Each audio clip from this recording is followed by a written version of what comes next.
Ang Quezon City ay itinatag noong Oktubre 12, 1939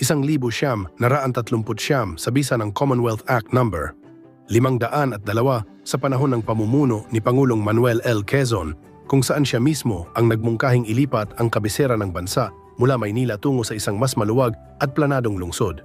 Layunin nito na magkaroon ng bagong sentrong pampolitika at administratibo na hindi masikip tulad ng Maynila.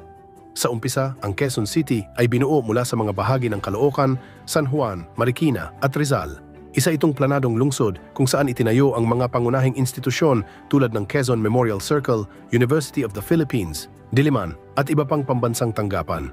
Noong 1948, opisyal na ginawa itong pambansang kabisera ng Pilipinas sa pamamagitan ng Republic Act No. 333 kapalit ng Maynila. Gayunman, noong 1976 sa ilalim ni Pangulong Ferdinand Marcos, muling ibinalik ang kabisera sa Maynila at isinama ang Quezon City bilang bahagi ng bagong nilikhang Metro Manila. Sa kasalukuyan, ang Quezon City ay ang pinakamalaking lungsod sa Metro Manila sa lawak at isa rin sa pinakamatao sa buong bansa. Kilala ito bilang sentro ng edukasyon, media, negosyo at pamahalaan at patuloy na nagsisilbing mahalagang bahagi ng kasaysayan at pag-unlad ng Pilipinas.